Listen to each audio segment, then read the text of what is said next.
Okay, so now I'm going to talk about dehydration and the different types of dehydration that you get. And it's important to note that the definition of dehydration is the extracellular fluid compartment reducing in volume. But the primary changes that cause this occur in the changes in osmolarity of the extracellular fluid. So this table that I've drawn up is hopefully to more graphically explain the different types of dehydration that you get. So as I said, the definition of dehydration is that the ECF is going to reduce in volume. Hence why the first column, the volume is decreasing in the three different types of dehydration.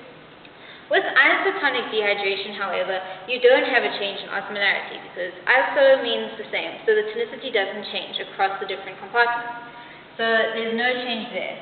And because of that, you're not going to have a change in your ICF as well.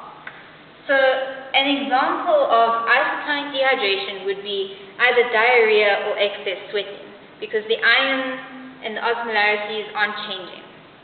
Okay, in hypertonic dehydration, you have an increase in osmolarity of the extracellular fluid.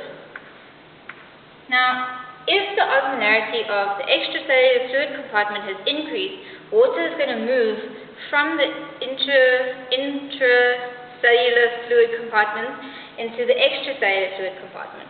So you're going to have a reduced volume in your ICF. Alright? Which is then going to result in an increase in osmolarity of your ICF. Now, an example of when this would happen would be when your animal is denied water. So the animal is losing water, but it's not losing water, it's not getting water, right? But the amount of solutes in it is staying the same. So the amount of solutes is staying the same, but the water level isn't maintaining with that. Okay, with hypotonic dehydration, you have a decrease in osmolarity of the ECF. Alright? And that is going to result in water moving from the extracellular fluid compartment to the intracellular fluid compartment. So this volume will increase, resulting in a decreased osmolarity in your ICF. Alright, so an example of that would be that when horses sweat, their sweat is hypertonic. So they're losing solutes, in a sense. They're losing a bit of water, but it's more significant that they're losing a lot of solutes because it's decreasing the osmolarity of the extracellular fluid compartment, resulting in all these changes. So overall, if you don't know anything that I've just said, try and remember this table and the increases and decreases.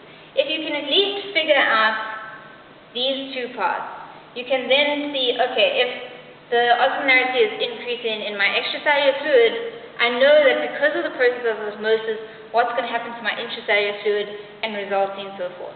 So know your examples, know where your primary change is, know the definition of dehydration, and know what happens to your ICF as a result of that.